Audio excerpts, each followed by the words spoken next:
በስመ አብ ወወልድ ወመንፈስ ቅዱስ አሃዱ አምላክ። ስንክሳር ዘወርሃ ነሐሴ ዕለት 10 ነሐሴ። በዛ ዕለት እዚኣ ቅዱስ መትራ ብዘመን ዓላዊ ንጉስ ዳኬዎስ ሰማዕትነት ተቐበለ። እዚ ቅዱስ እዚ ምስጋና ንዑ ይኹን ንክርስቶስ ክሓድዎ ንጣዖታት ከኣስገዱ ኢሉ ዝእዝዝ መልእኽቲ ንጉስ ክንበብ ምስ ሰምዐ እዚ ቅዱስ ኣጸሚው ናብቲ ጣዖት ዘለዎ ኸደ። ናይቲ ኣጵሎን ዝበሃል ጣዖት ብወርቂ ዝተሰርሐ ሓደ ቁልጽሙ ወሰዶ። በብንእሽቶ ኣዳቂቁ ንደኻታትን ንመሳኺንን ሃቦም። እቶም ኣገልገልቲ ጣዖታት ኣጵሎን ከዓ እቲ ቁልጽሙ ምስኣንዎ ንብዙሓት ክርስቲያን ሓዝዎም።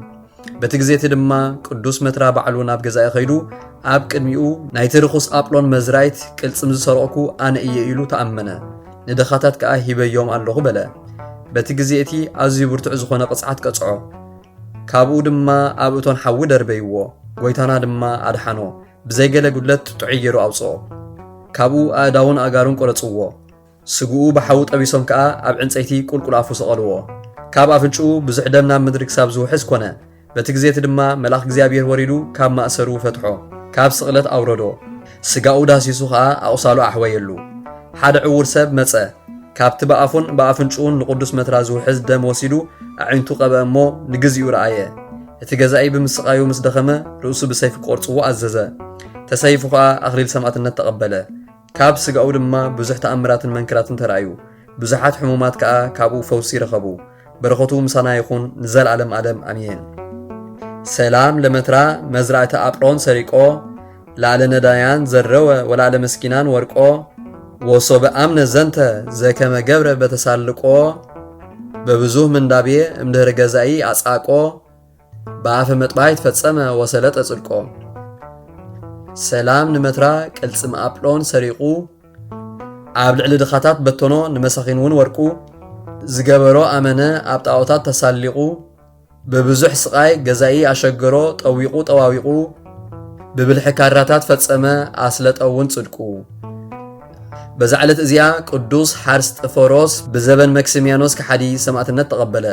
ኣብ ቅድሚኡ ምስ ኣቆምዎ ንጉስ ንኣማልኽቲ ሰውእ በሎ። ሓርስጥፎሮስ ከዓ ንጎይታ ኢየሱስ ክርስቶስ እየ ዘምልኾ፣ ንዕኡ እውን እየ ዝስውእ፣ ምስጋና ንዕኡ ይኹን በሎ። መክስምያኖስ ተቖጥዐ። ስጋኡ ኣብ ምድሪ ክሳብ ዝወድቕ በባትር ክቕጥቅጥዎ ኣዘዘ። ቀጥቂጦም ናብ ቤት ማእሰርቲ ኣእተውዎ። ካብኡ በቲ መልክዐን ከስሕትኦ ኢሉ ክልተ ኣንስቲ ለኣኸሉ።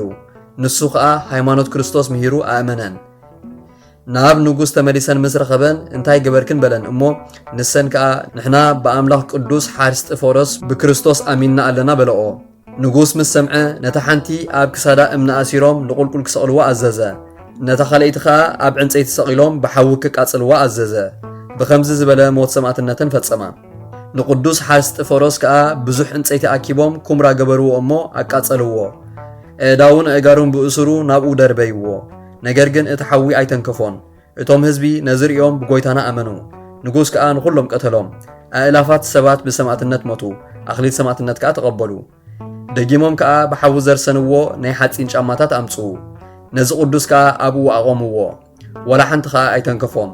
ሰብሮም ነዝሪኦም ብጎይታና ኢየሱስ ክርስቶስ ኣመኑ። ምስጋና ንዕኡ ይኹን። ክቁፀሩ ዘይክእሉ ዓበይቲ ሰባትን 40 ህፃናትን ሰማዕትነት ተቐበሉ። መክስምያኖስ ሰባት ከም ዝኣመኑ ምስ ረኣየ ኣብ ልዕሊ ሓርስጥፎሮስ ተቖጥዐ። ክሳዱ ብሰይፊ ክቆርጽዎ ኣዘዘ። ካብ ንጉስ ወፂኡ ጸሎት ገበረ። በስመ አብ ወወልድ ወመንፈስ ቅዱስ እናበለ ገጹ ብትምህርተ መስቀል ኣማዕተበ። ካብኡ ቆረጽዎ። ሰማዕትነቱ ፈጸመ። እግዚአብሔር ብጸሎቱ ይመሓረና ንዘለዓለም ዓለም ኣሜን። ሰላም እብል ከፊተ ኣፈ ለሓርስጥፎሮስ በስም ዘይፈርሃ ሰይፈ ለበድነ ስጋሁ ቅዱስ እምሃበ ገብሩ ምዕራፈ ኢተኣደወ ውሂዝ ወኢሃለፈ ብሔሮሙ ዘያማስን ዘልፈ። ሰላም እብል ከፊተ ኣፈይ ኣፈ ንሓርስጥፎሮስ ሰማዕትነት ክቕበል ዘይፈርሀ ሰይፈ ነዚ ቅዱስ ሬሳኡ ኣብ ዝገበሩ ምዕራፈ ኣይተሳገረን ውሒዝ ኣይሓለፈ ንዓዶም ዘጥፍእ ኩሉ ሳዕ ዘልፈ። ሰላም እብል ለኣእላፍ ሰላስ ክልኤቱ ምእት ወኣርብዓ ወምስለ ክልኤቱ ኣኑስ ዘፄወዎሙ በገድሉ ሓርስጥፎሮስ ብሔረ ግእዛን ነስኦሙ መንፈስ ወኣሰርገዎሙ በስብሃት ሃዲስ። ሰላም እብል ንኣእላፍ ሰላስ 240 ምስ ክልተ ኣንስቲ ኣኑስ ብገድሎም ዝማርኾም ሓርሲ ጥፎሮስ ሃገረ ናጽነት ወሰዶም መንፈስ ሸለሞም ውን ብምስጋና ሓዲስ በዛ ዕለት እዚኣ ቅዱስ ቢካቦስ ሰማዕትነት ተቐበለ እዚ ቅዱስ እዚ ካብ ሃገር እስሙጥናህ እዩ ክርስቲያን እዩ ንኣንጥንያኮስ መኮንን ብዛዕባኡን ብዛዕባ ኤጲስቆጶስ ኣባ ኣክሎግን ብዛዕባ ኣባ ናርሁ ናይ ሃገረ ተርሴስን ኣባ ፊልጶስን ነገርዎ ክርስቲያን ከም ዝኾኑ ከሰስዎም መኮንን ናብኡ ፀዊዑ ንስኻትኩም ክርስቲያን ዲኹም በሎም ንሳቶም ከዓ ኣብ ቅድሚኡ ተኣመኑ እወ ንሕና ብግልፂ ክርስቲያን ኢና ብጎይታና ኢየሱስ ክርስቶስ ብወዲ እግዚአብሔር ሕያው ኢና ንኣምን በልዎ መኮንን ከዓ ነዚ ሕደግዎ ንኣማልኽቲ ሰውኡ በሎም ቅዱሳን መለሱሉ ንሕናስ ብዘይካ ንጎይታና ኢየሱስ ክርስቶስ ፈጣሪ ሰማያትን ምድርን ንርኹሳትን ንንዑቃትን ጣዖታት ኣይንሰግድን ኢና በልዎ መኮንን ምስ ሰምዐ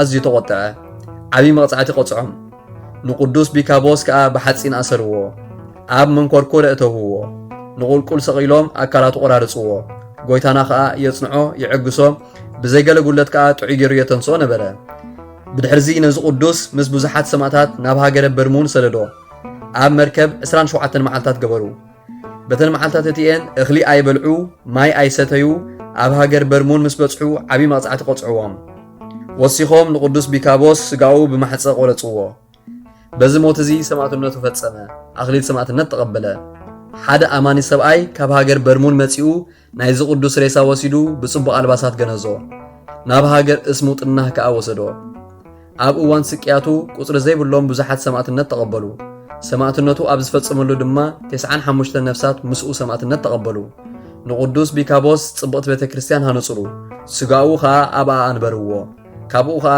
ብዙሓት ተኣምራትን መንክራትን ተረኣዩ እግዚአብሔር ብጸሎቱ ይምሐረና በረኸቱ ከዓ ምሳና ይኹን ንዘለዓለም ዓለም አሜን ሰላም ለአባ ቢካቦስ ዘኮኖሙ ተባያጼ ለተስዓ ወሐምስቱ ሰማዕታተ ክርስቶስ እንበለ ግጋጼ ጣዖታ ህዛብ ይዝልፍ ወንጉሶም አማጼ ለዝ ጥቡ ይመጾ ድንጋጼ እንዘይመትሩ ስጋሁ በማህጼ ሰላም ለአባ ቢካቦስ ዝኾኖም ዓርኪ ተባያጼ ነተስዓን ሓሙሽተን ሰማዕታት ብዘይ ድንብርጽ ግጋጼ ጣዖታ ህዛብ ክጸርፍ ንጉሶሙን ዓማጼ ነዚ ውፉይ ኣይመጾን ድንጋጼ እናመተርዎ ንስጋኡ ብማሕጼ በዛ ዕለት እዚኣ መምህራን ቤተ ክርስቲያን ናይ ማሕበረ በኩር መዘከርታ በዓላ ክንገብር ኣዚዞምና ኣለዉ ንሳቶም ከዓ ካብ ኣቤል ጀሚሮም ክሳብ ሎሚ ከምኡውን ክሳብ መወዳእታ ዓለም ዝትንስኡ ምእንቲ ጽድቂ ኢሎም ደሞም ዘፍስሱ እዮም ከምኡውን ናይ ኩሎም ኣእላፍ ፍሱሓን ማሕበር መላእኽቲ መዘከርታ በዓል እዩ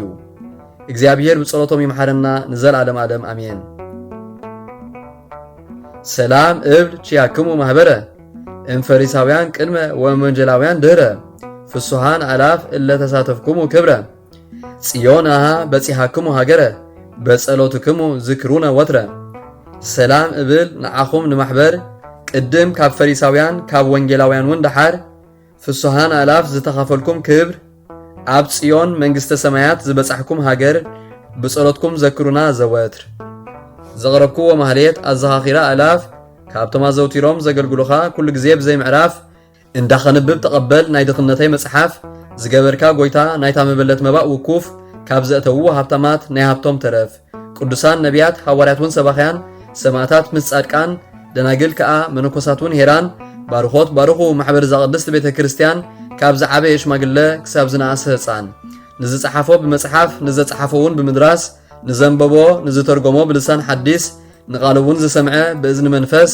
ብጸሎት ኣድዩ ማርያም ዓረቒት ካብ ኩሉ ምባኣስ ኣሕቢሩ ይምሐረና ኢየሱስ ክርስቶስ ሰላም ንዓኹም ጻድቃን ምስ ሰማይት ዘዕረፍኩም በዛሎሚ ዕለት ንዓለም ዘሰነፍኩም ኢኹም ንስኻትኩም ብኹሉ ትዕግስት ኣብ ቅድሚ ፈጣሪ ለምኑ ብኹሉ ሰዓት ብዘይካ ንስሓ ንዓና ከይወስደና ሞት ሰላም ንዓኹም ናይ ዛዕለት እዚያ ጻድቃን ኩልኹም ሰቡትን ኣንስትን በባእስማትኩም ቅዱሳን ሰማይን ምድርን ማሕበር ስላሴ ንስኹም ምእንቲ ማርያም ኣዲኡ ዘክሩና ብጸሎትኩም ንኽትሕልውና ተማሕጺልና ኣሎና ብናይ ክርስቶስ ደም